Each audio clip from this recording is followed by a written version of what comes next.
Kia ora koutou. Welcome. Paul McGregor is a leadership and coaching consultant based in Whakatū Nelson. Mihi and me aroha, ki a koe Paul, just for the adverse weather and flooding down there. So just, support for you and what everyone's going through. Paul's here to talk today about the power of curiosity, which, contrary to popular belief, did not kill the cat, but it may just make us all better leaders. Paul works with teams and individuals to get them thinking differently. Please welcome the relentlessly curious and always insightful Paul McGregor. Kia ora. Kia ora koutou. Hey, that's the spirit. You talk back. I like that. That's good. I'm not going to be lecturing you for 40 minutes with 5 minutes of questions at the end. Just warn you about that right up front. Welcome. Come on in. Hard conversations, brave conversations, courageous conversations. Who reckons they're pretty good at them? Oh, thank goodness. Well, you can actually come and run this session because I've been struggling with them for a long time. I was deathly shy as a kid. I remember about 10 years ago, I was co-manager in an adult education centre. Monday morning, came up the stairs into our office, and we had this office up above bin in, so you had this weird smell that you had to go through, it's like all the herbs and spices of the world combined with protein powder and recently smushed up peanut butter. So you get through that, and you get up into our offices, and I go into the back room, sit down at my desk to get ready for the week. I don't know, whatever you do on a Monday morning. And my colleague Cam, my fellow co-manager, we share the office space. He arrives about 10 minutes later. And this was a big Monday for Cam because we were launching this new program which was about using physical education to help young men get on a better pathway in life. I'd kind of forgotten that, and I'd also forgotten that on Friday, Cam had asked me to move a desk out of our shared office. It was just a little desk that an intern had been using for the last couple of weeks. Anyway, so I turn around, ready to say, "Good morning, Cam." And he's just he's got stress, worry, and even fury all over his face. And he's looking at that goddamn desk. And I know that it's been a red rag to the bull. I have no memory of what he said to me next, because then I go straight into the fight, flight, freeze response. Do you know what I'm talking about there? The hands go clammy, the sweat starts going under the armpits, and my throat starts to tighten up, and he explodes. I can't remember the words, but it's basically like, "Why didn't you move that desk? I told you to move the bloody desk. You know I've got a really big day today." It's kind of that sort of vibe, right? I turn into a petulant toddler, just like that. And Cam tells me this later because I don't really remember it, but apparently I go and I grab the desk and I huff and I puff and I stomp out of there with this desk and I put it in the back room and I come back into our office and I put on my noise-cancelling headphones and get on with my day. Eventually, of course, Cam and I do resolve it like some mature, emotionally literate adults. In that I go home and bitch to my wife and we avoid each other for about 2 or 3 weeks. Yeah. And it was just a desk. It wasn't a big deal. But of course, it wasn't just a desk. It was a hang of a lot more than a desk. And for all of you who are in different leadership positions, who's leading an organization? Yeah, we've got a bunch of you. Who leads projects? Yeah, who leads a family? We're all leading something, and that's why we're here in this room for these 2 days. And it's my belief that all the better outcomes that we're looking to achieve, all of those are on the other side of a big conversation that we need to have with somebody that maybe we don't really want to have. But once we've had that big conversation, then the better outcomes that we're looking for become possible. that maybe weren't possible before.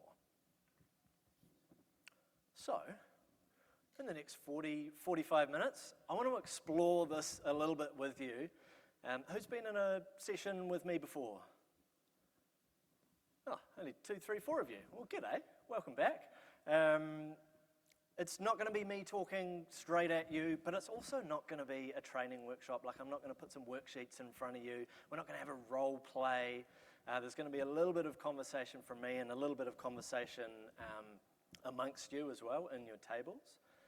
And my hope is that, because you've been given quite a lot of information and data over the last couple of days, my hope is that you leave this session with a bit of inspiration and an intention to maybe have a curious conversation with somebody that you might have been avoiding or that previously might have been exploding in a not very helpful way. Does that sound like something you're up for? Because if it's not, it's totally fine. You can just, there's a door there. Like, I'm actually serious, because sometimes you come to conferences and you get a whole lot of stuff thrown at you, but actually what you might be needing right now is a break. So I like the law of 2 feet. If you don't feel like you're contributing to this session and you don't feel like you're getting anything, you can just pretend that you're popping out to the bathroom and just don't come back. It's totally fine. All right.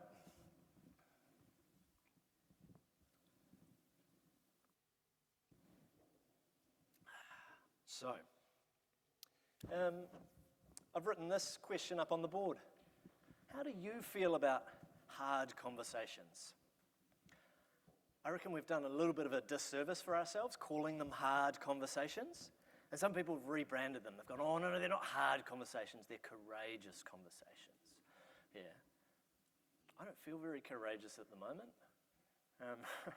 We've just had 6 months of rain in 2 weeks in Nelson. I feel a little bit overwhelmed and a little bit scared. And I know there's quite a lot of people around the country who feel the same way. So I don't really like this idea of having to have courageous conversations, because then it feels like I've got to kind of G myself up to get really into it. And I can't be bothered with that. So we're going to look at a different way to have these conversations that might be a little bit easier and maybe can just take the pressure down a little bit. But before we get into that, I'd love you to turn to the person next to you and just have a chat about this question. How do you feel about hard conversations? Are you someone who goes, hell yes, let's get into it? Or are you someone who goes, hell no, let's get out of here? Turn to somebody next to you and just have a quick conversation.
All right, just start wrapping up that little conversation.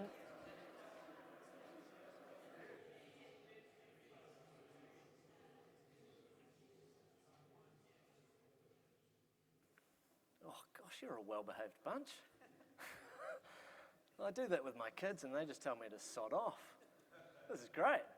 I'd love to just hear a couple of words that might have come out of your conversation. When you think about hard conversations, you think about being in conflict with someone, what words come to mind for us?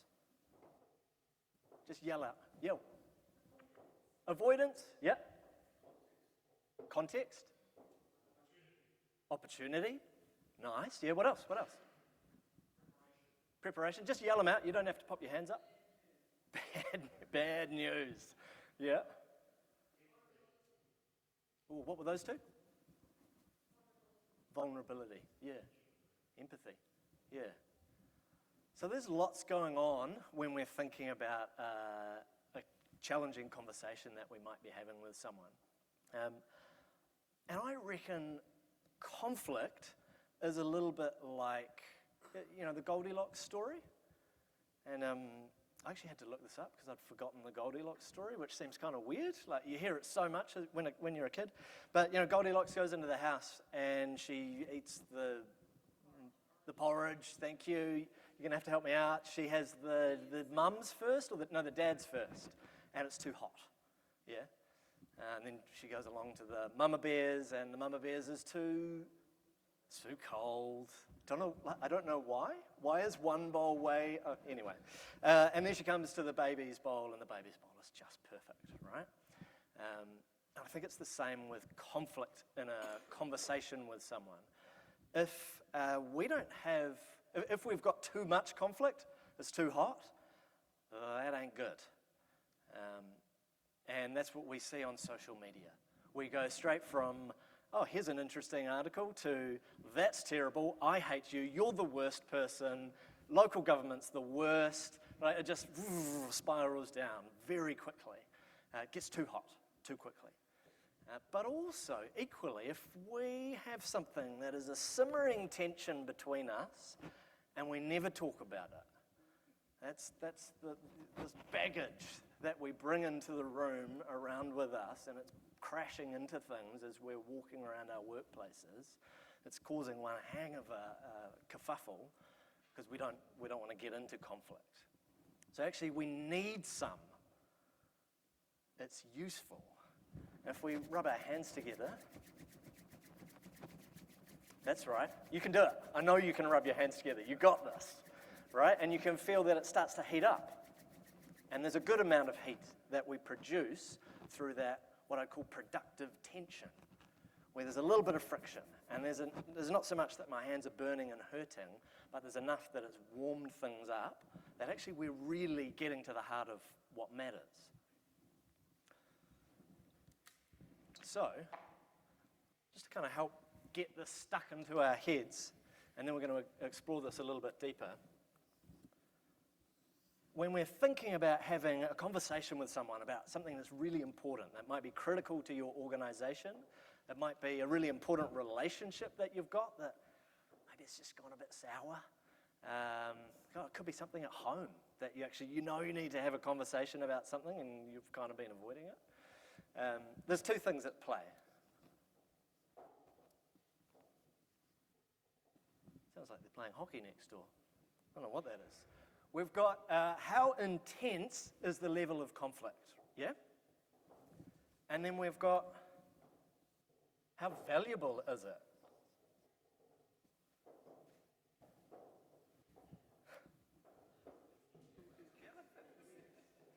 I think I need to go have a conversation with them, actually. Maybe by the end of this I can delegate one of you to do it.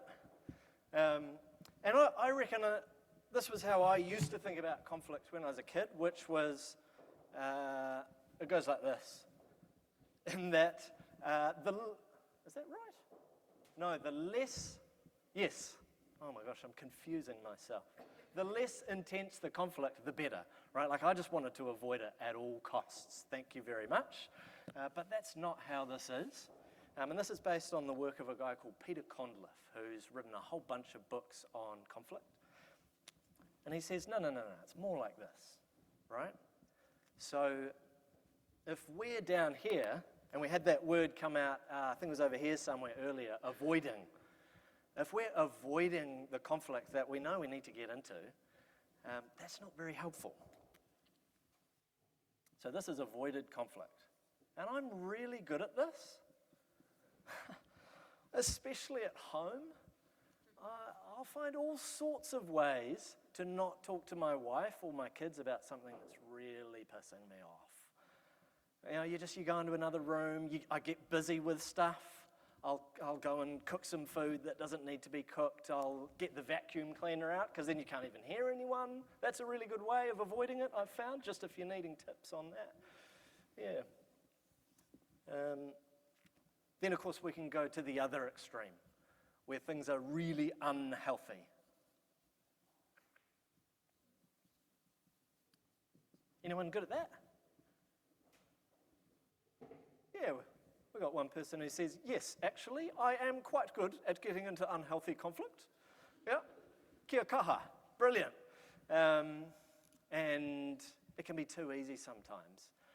I reckon at the moment, because of what's going on in the country, I think that we've got the ceiling for our tolerance for stress and our tolerance for conflict. And the ceiling's just been getting a bit lower and lower, and it's easier for us to smash through that ceiling into a place of unhealthy stress and unhealthy conflict with other people. Because there's just other stuff going on in the world that is stressing us out.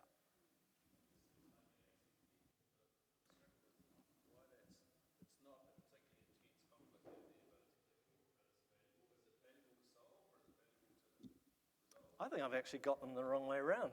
That's my confusion. Thank you.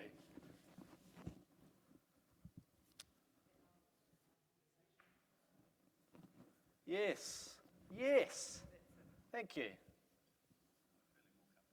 Oh. Phew. We were here, and we came back into here. So yes, here, it's not valuable to be in really full-on conflict with other people. There's a guy, Jefferson Fisher. Has anybody heard his name? He has recently published a book on communication. I think it's called The Next Conversation. And he says, when you come into a conversation and your aim is to win the argument, often what you end up doing is you lose the relationship. And in the sports sector, this is a relational game that we're playing, where it's, who you can call to bring in to get them to participate in something is often what dictates whether you get the outcomes that you're looking for. So what we're aiming for is healthy conflict, where the porridge is just the right temperature. We get the issues out on the table, but we're able to have that conversation in a way that we leave going, I like you, I respect you, and I'm glad you brought that up. And we've worked through it together. Who feels like they find it really easy to get into this zone? Yeah, a little bit, like sometimes not. I find it depends a lot on how I'm feeling in the day. It depends on who the person is, what the issue is.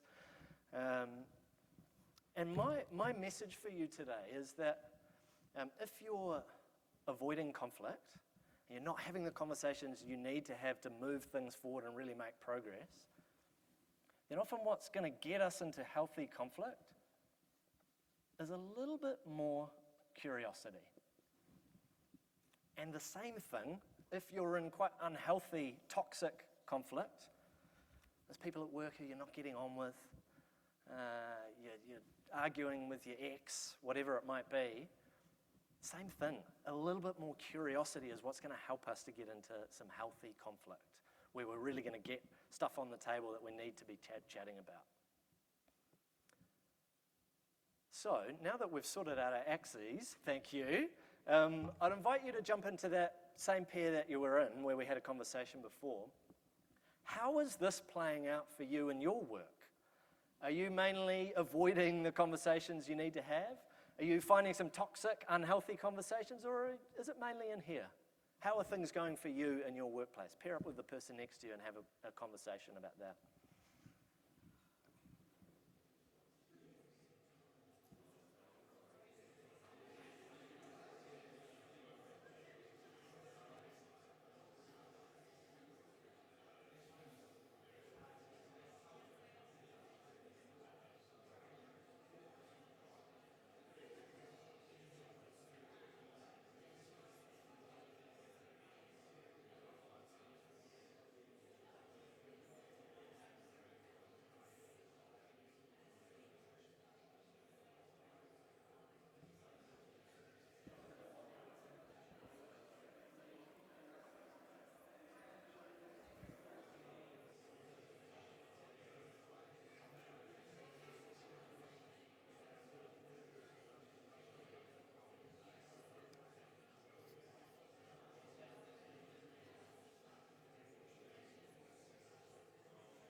And we'll start wrapping that conversation up.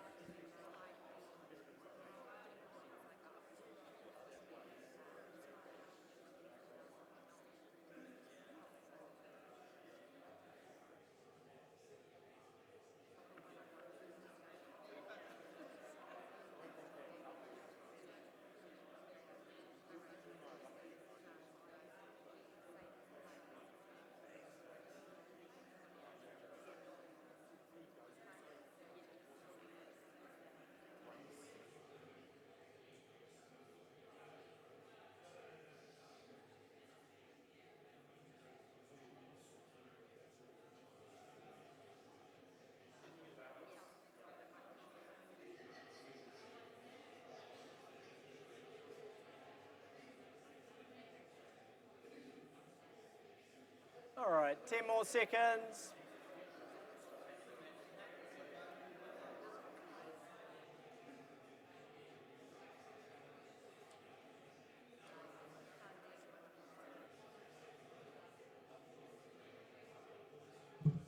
All right, looking this way.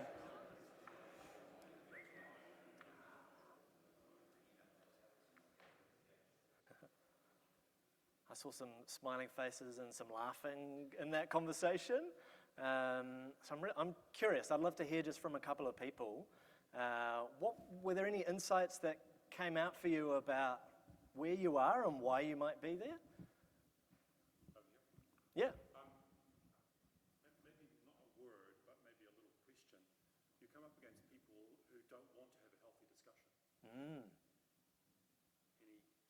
What gives you the sense that they don't want to? I think it's a people type, Okay. and maybe it's a hierarchical thing. So what would you suggest? It's interesting to note, like, the assumptions we bring into conversations, eh? And I don't know whether those assumptions are right or not. And it's so natural to have those assumptions. Just in the last week, I was in Wellington for a holiday. And of course, we saw this weather coming. I wasn't really checking my phone. And then I do pull it out, and I had 24 missed messages from my next door neighbor. And some of them were videos of him sounding pretty down, to be honest. He was videoing some retaining walls that are on our property that he's worried could make our shared driveway fall away. And 4 years ago, part of the shared driveway did fall away, so he's got a lot of grounds to be worried. And we're still trying to fix that part of the driveway that's stuffed. And he's worried about this bit. And I was with my family, and so we bitched and moaned about him a lot. And my family were really supportive at going, yeah, like he is a terrible person. How could he send those messages? What is he thinking? He's asking for, we just laid into him. And I had all these assumptions about what the conversation was going to be like when I got home. And I spent so much time stressing and worrying about the conversation, and it ruined my holiday. So I totally get that, right? Of course, the conversation was nowhere near as unhealthy as I thought it would be. And actually doing the prep for this session was the best thing to help get me in the right headspace to come into that conversation, not with, I think I know what he's going to say, not with, I don't really want to hear him, not with, if he just shuts up and lets me talk, then everything will go better, which those are all three really natural things that you want to do when you're coming into a hard conversation, a courageous conversation. Yeah. Anyway, that was a bit of a ranting. Thank you for bringing that forward. Anyone else? What came up in your conversation? Yeah, kia ora.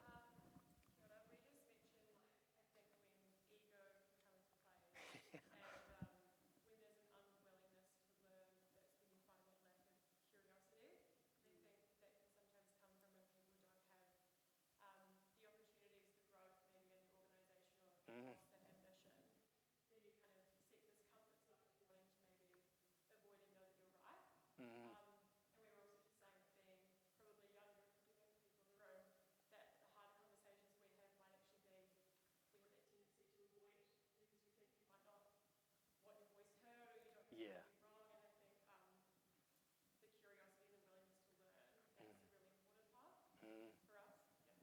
Kia ora. There's also different realities depending on what we look like, right? So you name a box that you can tick for privilege, and I've got it pretty much, because I'm white, I'm straight, I'm in my 30s, I'm of above average height. Like even height will dictate how much people listen to you, and people who are above average height have 7% higher salaries than those who are below average height. Like, it's seriously, there's some random things that do with how we look. So, go and get some taller shoes, right? There's a reason why people wear heels, I guess. So there's all sorts of factors that can be at play. And yeah, you mentioned your age, right? We're talking about generational differences at this conference. It's a lot harder to start one of these conversations if you're the younger person in a group of older people. Yeah. Any other reflections that came forward? If we maybe hear from one more? Maybe some different conversations Yeah. versus externally. So with staff versus partners, sponsors, whatever it may be. Yeah. What did you think were the differences? Well, I think externally you need the front foot because it can have real drastic impact on the bottom line, whatever it may be. Yeah. That could come at the expense of an internal conversation which could have equally as important impact on culture and teamwork and how you kind of pull together. So I've probably been guilty of front footing external when I could have been doing internally just as quickly. Yeah, right. So just, something to consider, I guess. Some people show up really well in either one. Yeah. Yeah. Yeah, the context that you're having the conversation in, the people who are there and what you're talking about totally changes how you feel about things when you come into it. Hey, yeah. Can I just share a Yeah. resource that I was sharing here that we use on a weekly basis that allows us to have those curious, healthy Nice. conversations, which is nobody else heard of the resource Elephant and Riders, the emotional culture deck? Yeah. So you set your team emotional check-in points, and so every week we have a check-in point of are we connected, are we inspired, are we energized, and it's a great way to have if someone's feeling less inspired or connected, there's a difficult conversation to be had, but it enlists that curiosity by using a resource that doesn't, if someone walks in with shrunk shoulders or anything, you don't have to almost call it out, like it's there to empower it. So I think that's quite healthy, being able to set spaces and activities on a regular basis that enlist that healthy conversation. Yeah, so you've got a weekly ritual that gives you data. Like emotions are, I think of emotions as bits of evidence. They're this data about what's going on for people, and if we ignore it, and someone comes in and they've got the that going on, then we miss the meaning behind that bit of data. And if anyone missed it, the tool there was Elephants and Riders. Well, that's the website, elephantsandriders.com. The emotional culture deck, there's a free version. And what that does is it gets you to go as a team, how do we want to feel at work? And so for you, the words were inspired, connected, energized, and that can become a little bit of a frame of reference for you to go, yeah, we're really not feeling connected this week. Okay, something might be going on there. There might be a conversation we need to have, and that's been the little signal for you to go, aha, yeah, awesome. Yeah, kia ora.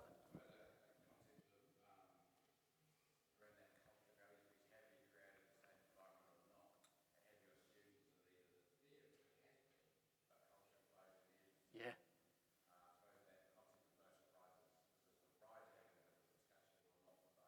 Yeah.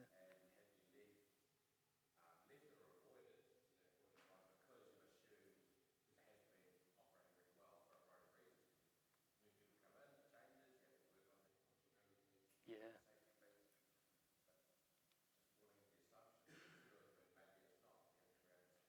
Mm. Mm. Mm. Around that interface, Mm. around people's perception of themselves being quite different to their actions, Mm. and creating probably the premise of the conversation.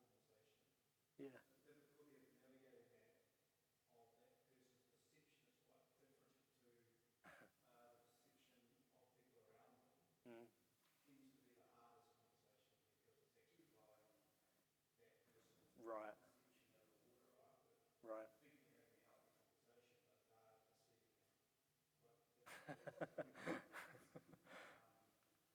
That tends to be because we're all kind of a values-based culture.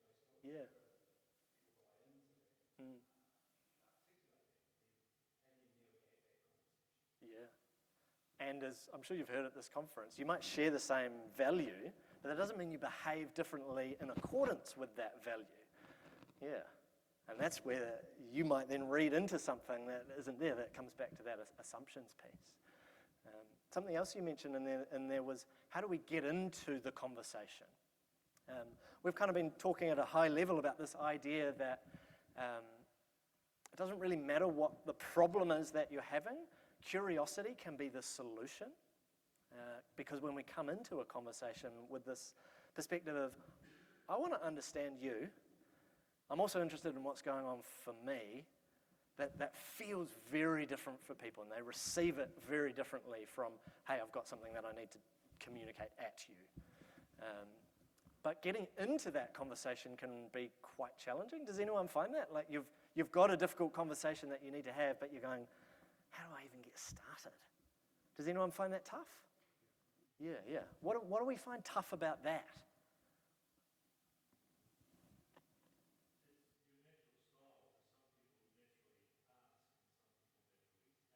Yeah.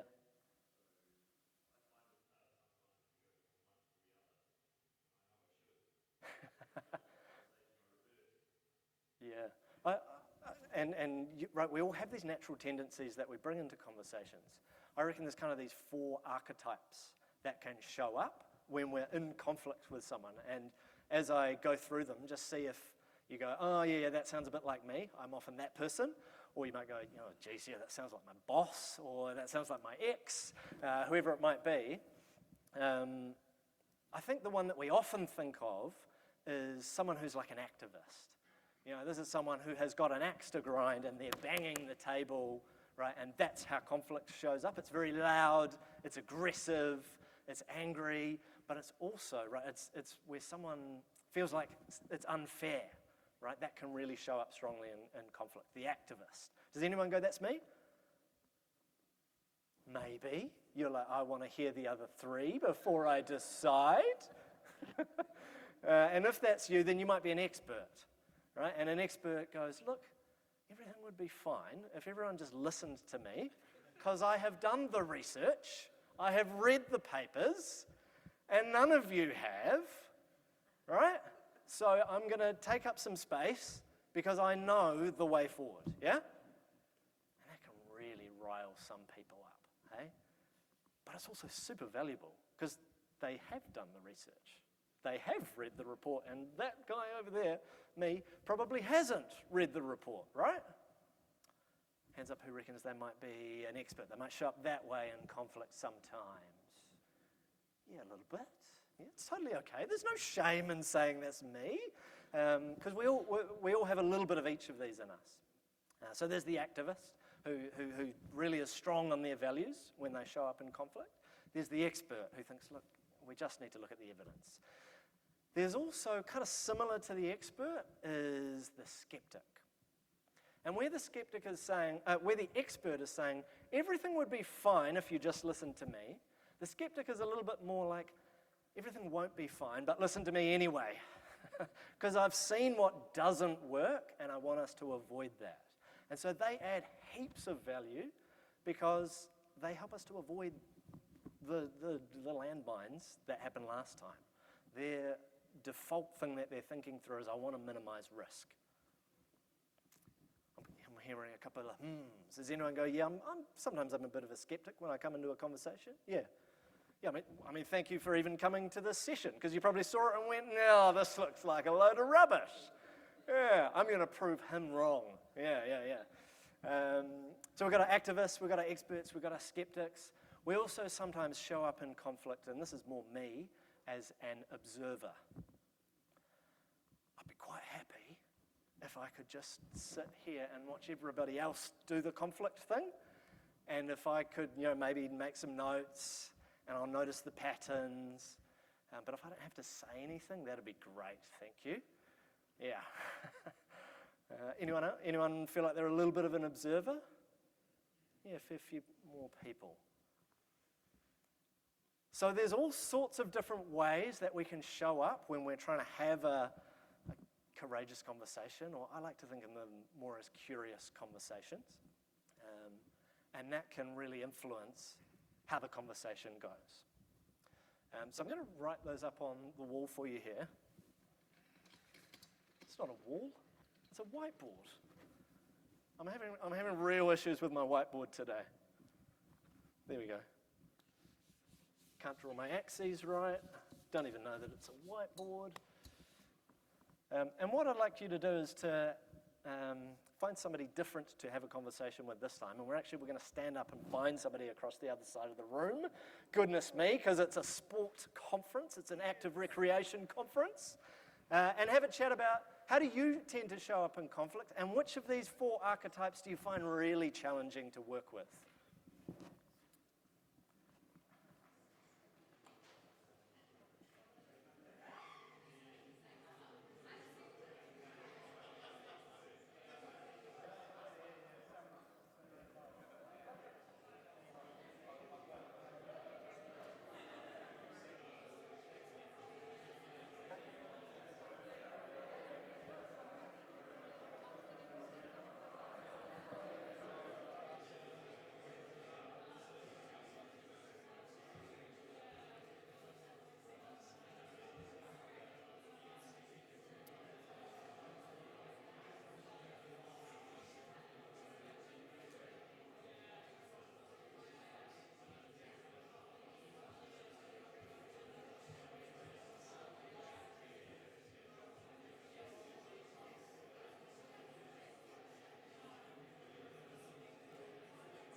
Interested in my response is that I think you can show up in different forms depending on the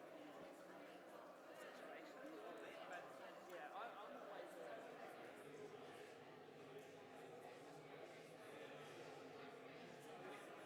for me it's I definitely recognise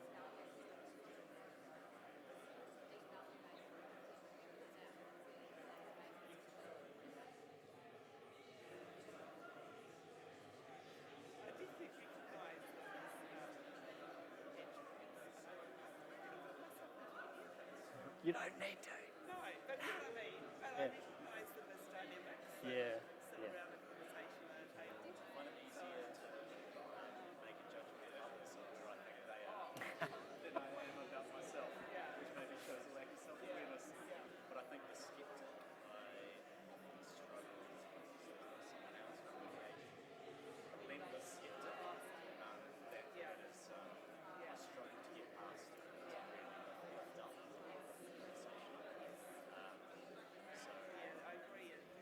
10 more seconds.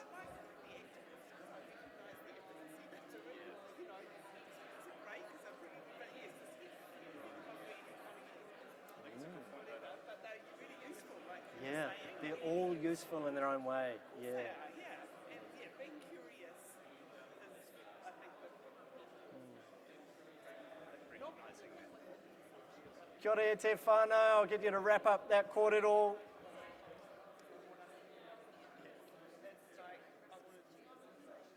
And you can shake hands or high-five your partner, head back to your seat.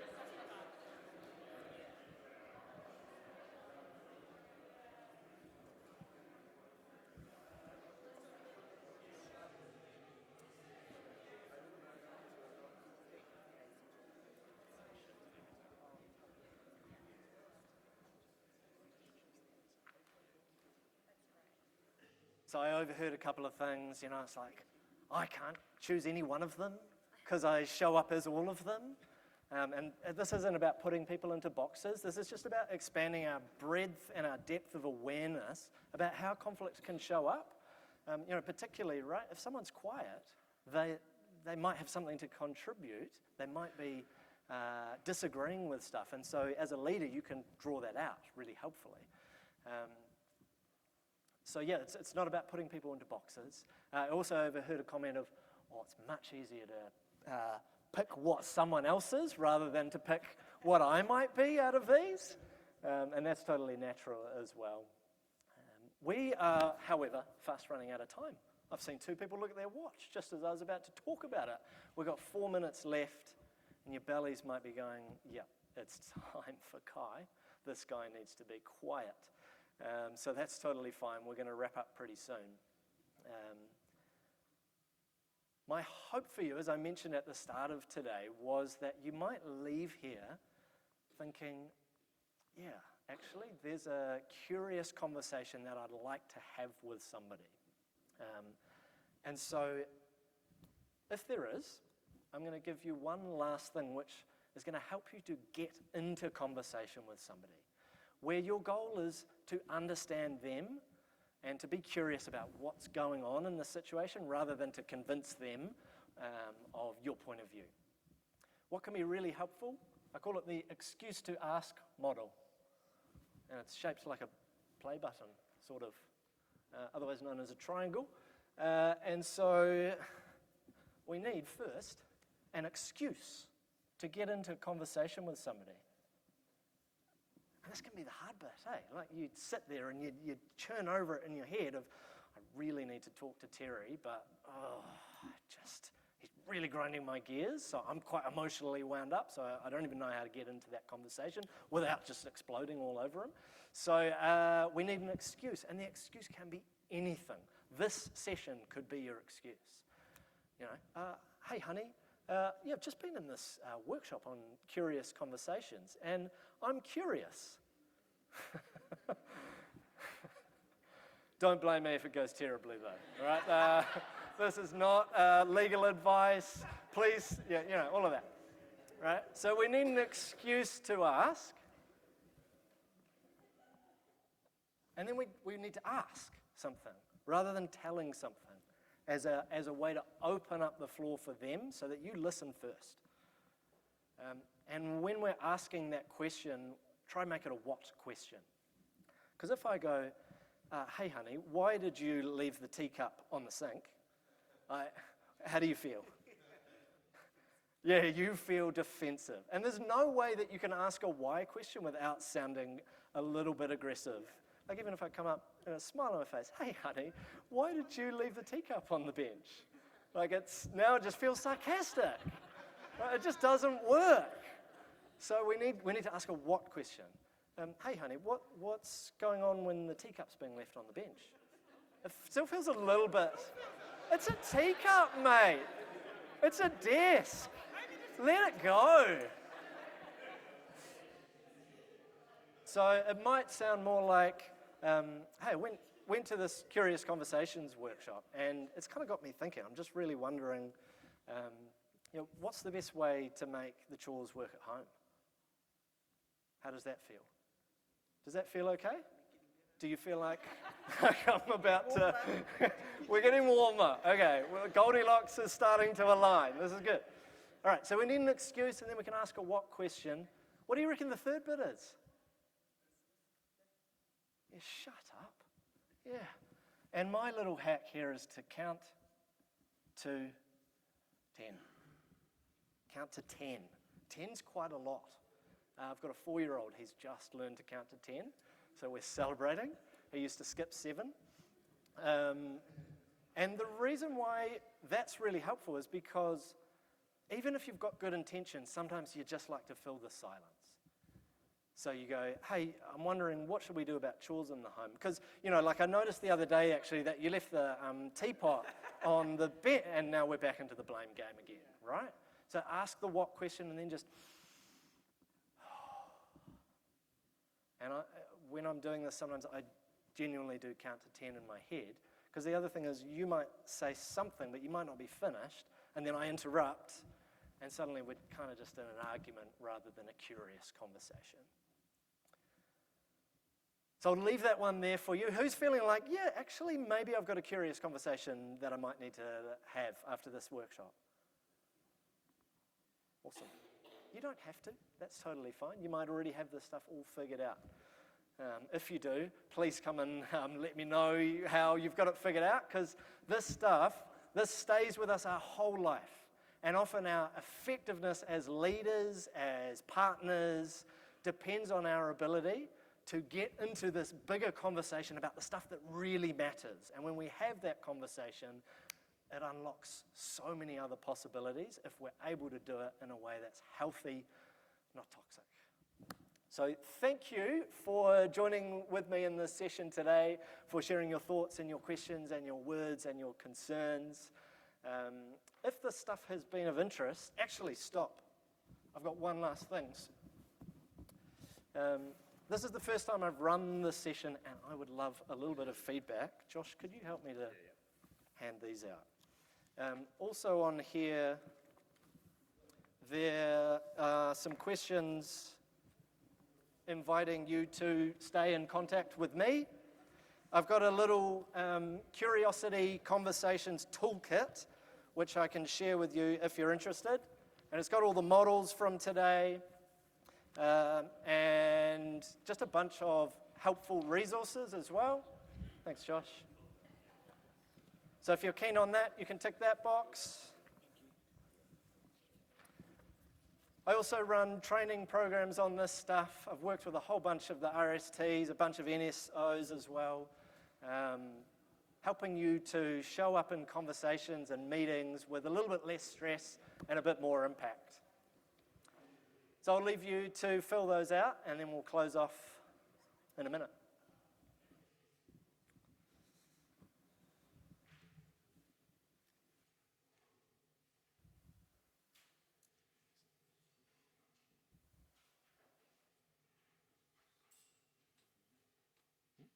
Yeah, of course. Excellent. Round of applause, please.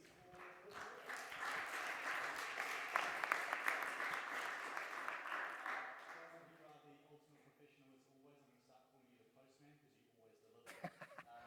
Yes. A couple of things swirling in my mind is when we saw that intensity access and the value access, I was also thinking honesty and empathy. And sometimes if I come in with too much empathy, it's too nice, not honest enough. I'm not hitting the mark. If it's too honest, without the empathy, that's when that confrontation starts. So a couple of things from me, and just want to thank you for your insights. Encourage you to connect with Paul during the break. You'll be staying around for lunch. Yeah. And then after lunch, we'll be heading to our second concurrent session, which should be on the program. Thank you, everyone. Another round of applause for Paul.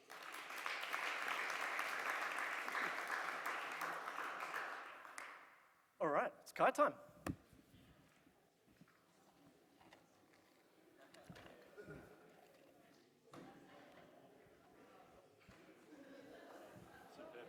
Thanks, Josh. Tools.